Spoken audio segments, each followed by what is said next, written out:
नमस्कार बंधुरा पूजा ब्लगे सबाइके स्वागत चले एसेছি আরেকটি নতুন ব্লগ নিয়ে। তো এখন বাজে 4টে মতো। তোমরা সবাই কেমন আছো আমাকে কমেন্ট করে জানিও। আমরাও ভালো আছি। তো চলো আজকের ব্লগটা আমি এখান থেকে স্টার্ট করছি।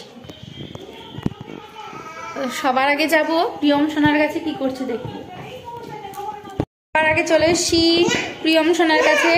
তো প্রিয়ম সোনা মাকে দিতে গেল এখন আলু। এই যে এই যে এই যে তুমি কেমন আছো? এই যে এদিকে তাকাও, এইদিকে এইদিকে এইদিকে। ও খুব ব্যস্ত। তো আলুগুলো একটা একটা করে নিয়ে চলে যাচ্ছে। এইদিকে এইদিকে তাকাও। আয় দুষ্টু গোপাল, কি করছো? দিল আলুগুলো সব ফেলে। তো সবার আগেই বন্ধুরা তোমাদেরকে বলি আজকে হবে বিরিয়ানি রান্না।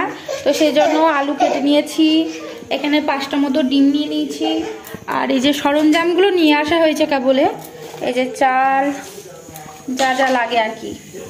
তো এখানে কাটাকুটি চলছে সব আস্তে আস্তে। আর ঠাকুমা মুড়ি খাচ্ছে দেখতে পাচ্ছ, আর এই যে শাকনা ঘুরোচ্ছে দেখো। তো সব কাটাকুটি চলছে, রান্না বান্না হবে, তো তোমাদের সঙ্গে শেয়ার করব। দেখতে পাচ্ছ খেলছে আরো নিজে নিজে হাসছে।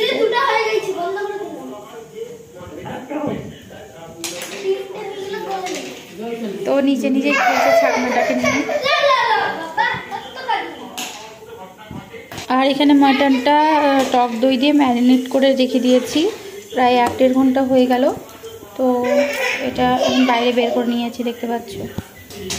তো বন্ধুরা আমার এখানে ডিম আর আলু সেদ্ধ হয়ে গেছে, আর এখানে ভাতও প্রায় ফুটে গেছে হওয়ার মুখে। তো এর মধ্যে সাজিরে এলাচ এগুলো দিয়ে নিয়েছি। তো ভাত বন্ধুরা এখানে আমার ভাত ফুটে গেছে দেখতে পাচ্ছ। এর মধ্যে সাজিরে এলাচ দারচিনি এগুলো দিয়ে নেওয়া হয়েছে। আর এখানে 3টা ডিম আর আলু সেদ্ধ করা হয়ে গেছে, 3টা ছাড়ানো হয়নি, ছাড়াচ্ছে। তো বন্ধুরা প্রথমে এই যে তো সাজিরে জায়ফল জয়িত্রী সাদা গোলমরিচ, তো এইগুলোকে প্রথমে ভালো করে একটু ভেজে নেব শুকনো কড়াইয়ে। তো বন্ধুরা এখানে নিয়ে নিচ্ছি রসুন, পেঁয়াজ আর আদা। তো এই 3টাকে হালকা সামান্য আধ বাটা করে নেব। তো বন্ধুরা আমার এখানে ভাতটাও হয়ে গেছে, ঠান্ডা এখানে মশলাটা বাটা হয়ে গেছে। প্রথমে আলুগুলো ভেজে নিব একে একে। তো বন্ধুরা দেখো রিমোটে বাড়ি মারছে, রিমোট পাল্টাচ্ছে দেখো। আমি হালকা ভেজে নিয়েছিলাম মশলাগুলো, জায়ফল জয়িত্রী এগুলোকে গুঁড়ো করে নেব, মানে মিক্সারে গুঁড়ো করে নেব। সাথে আদা রসুন পেঁয়াজটা ম্যারিনেট করে নেব ভালো করে। আর এখানে বেরেস্তার জন্য পেঁয়াজ ভাজতে দিয়ে দিয়েছি, আর এখানে ডিম আর আলু ভাজাটা হয়ে গেছে। তো ওখানে জিরে আদা বাটাও দিলাম একটু, তো এটা ভালো করে মাখিয়ে নেব। আর কিছুটা মাংস কষা কষা করব, তো সেই জন্য আদা জিরে বাটা দিলাম, আর রসুন আর একটু রসুন দিতে হবে। তো এটাকেও বলে না। তো এখানে বেরেস্তা হয়ে গেছে। তো মাটনটা দিয়ে এবার ভালো করে এটা কষিয়ে নেব। তো বন্ধুরা এখানে মাংসটা কষানো হয়ে গেছে, তো প্রেসারে দিয়ে দেবো, একটু সিটি নিয়ে নেবো আমি। তো বন্ধুরা এর মধ্যে সামান্য বিরিয়ানি মশলা দিলাম, আর ওখানে ভাজা মশলা করেছিলাম সেটা একটু দিলাম। তো এটা কষানো হয়ে গেছে। তো এবার সাজিয়ে দেওয়ার পালা। বিরিয়ানি মশলা দিয়ে এর মধ্যে বিরিয়ানি মশলা দিয়ে দেওয়া হলো। এটাকে ভালো করে উল্টি পাল্টি মিশিয়ে নেব। তো বন্ধুরা এবার আস্তে আস্তে ভাতগুলো বিছিয়ে নেব। তো বন্ধুরা এবার একে একে পড়ে যাচ্ছে ডিম, মাটন।